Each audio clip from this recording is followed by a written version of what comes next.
Then I look up and there's a shooting star. And I'm like, holy shit, is this real? It felt like a dream.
How's the general reception for your tattoo actually in Japan right now? Especially with Japan, which Yeah, can't have any tattoos. it's like a major taboo in Japan for people that have tattoos, but the reception for me has been super positive. I think they understand it's not a fashion statement, it's a tradition.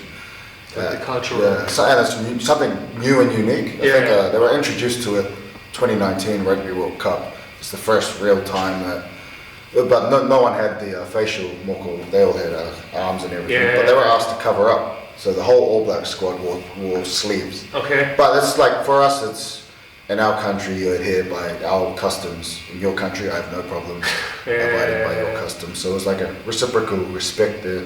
Funnily enough, yesterday's Soccer World Cup match, Japan won in New Zealand. So, no, but it's been quite positive. Surprisingly positive. Haven't been rejected from any gyms, no restaurants, no train. So yeah, it's been pretty good. Especially like even with the Olympics. What was it? Last year the Olympics? Yeah. I think even there, like people needed to cover up their tattoos. Was it? So I think that the saunas and the spas were the big ones where they had to wear the big sleeves. Or some of us have the leg ones. Yeah. The leg tattoos. Well, it's just tough for you, it's just to cover up. Yeah. So yeah, like, I thought going to the gym wearing a mask, and then I saw the new rule that you're allowed 15 centimeters of a mask of the tattoo. So, oh, cool, man. That's awesome. So yeah, no negativity being at all. It's been pretty good. What would be the meaning behind your tattoo? Again, you said it's like deeply cultured. There's probably years and hundreds of thousands of years, or I can't specifically talk about it. It has to be face to face. But the general idea is ancestry, genealogy, and the traditions that have come. Started 3,000 years ago before we moved to the Pacific, and then each island has their specific, what do you call it, design style. So the Hawaiians, they have more linear. They either come like straight down the eyes and across the mouth. New Zealand, we have the more Aotearoa, we call it. Nobody really says New Zealand, but we have the more linear, not linear, wavy flowing, and it's sort of representative of the fern, the New Zealand silver fern. So one side of the fern is green and the underside is silver. And nobody outside of New Zealand understands it. But that's why the All Blacks have the silver fern on their but yeah, it's like the swirling, and then each sort of wave that comes out is one person from your lineage, from your genealogy, one of your ancestors. And then this one specifically is myself. In business, entrepreneurship, training, and stuff like that. All the stuff that I'm learning. Personal stuff, kind of. Tattoo switching. Yeah, just like the movie Moana, Maui. These are the victories I've won and the journeys that I've had. It's the stories of your people, yourself, your ancestors on your bodies, the general term. So it's not fashion at all.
the tattoo? Like a couple of things happened, or Yeah, it was insane. It was like the first time that I felt like I was in a Disney movie. So I did like the full ritual, full ceremony, waking up at 5 a.m.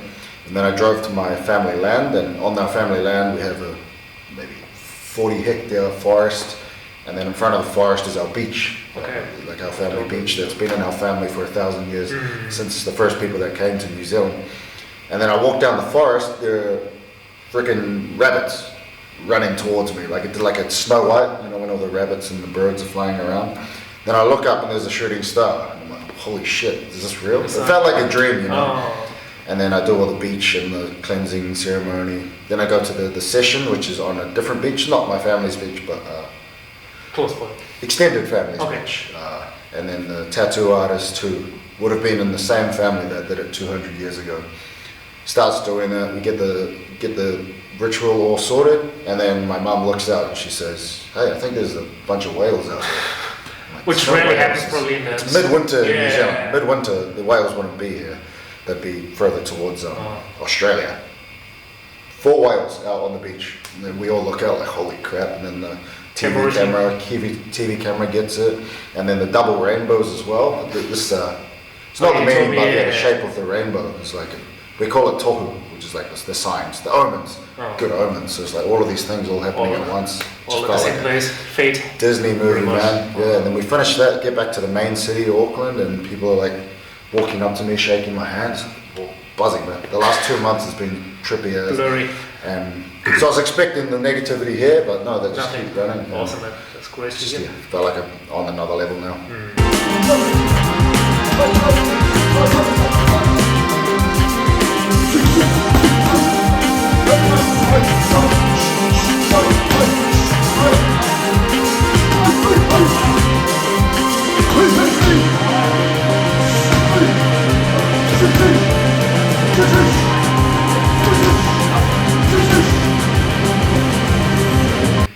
Last 2 things actually. I know that one was about training specific, or like especially training on tour, training on the road. What's kind of like the biggest obstacles? What do you think is usually the biggest obstacle on tours? Diet! Yeah, which is tough. Training wise, it's balancing between how much of a good show you want to put on and how Yeah. much stress you're willing to put your body through. Probably As the you could recovery. say, on the injury side of things, 'cause I Yeah. like to go balls to the wall all the time. So that's what I've had. Recovery. Every major injury that you can have. Yeah. But at the same time, it's if you're warming up properly, if your blood flow is good, if you're having enough water, you could survive. And then if you're training, like, I felt better doing more of your stuff because the wrestler's mind is, they're going to go heavy. Just push it every they're gonna time go heavy. as hard as you can. And Yeah. the ego takes us over a little bit, but with all the Yeah, that's- advances and Yeah, I think usually you can push it, but people who can push it a lot in the gym, they're not doing professional wrestling. They sleep, they have like their 8 hours of sleep, they have like their proper meals at home, but once you're traveling a lot, Yeah. put your body through so much. all the bus stops are all just pork, ramen. Takes everything everywhere's away, just pork whatever you ramen. can get. Yeah. And then especially in the smaller cities, I think you don't have like Yeah. everything Much open all the choice. time. Yeah, we arrive at a town maybe 3 a.m. and the only thing that's open is a 7-Eleven or a Yeah. Lawson. But then you get like the hotel workout. Oh yeah. And it's pretty good. You could just do it on the floor or Something really like, quick. use a towel for like Perfect, biceps or yeah. something. It's pretty good. Then you get the freaks like Coughlin. Like, You could just we go will balls talk to the about wall Coughlin. training all the I think we time. can make a whole documentary just about Coughlin. which Absolute is- monster. Yeah, I think you've seen him doing things most people can't get away with, and he's like freak of nature. Yeah, man. But yeah, I've been doing the tours for a long time now, but I think the trade-off is that my body cortisol is quite high, but I think at the same time that high cortisol is what makes me be able to keep doing it, keep coming every tour. I don't think I've missed a tour since my injury in 2021. Yeah, you've been pretty consistent. So yeah, I've been one of the most busy guys in the whole world.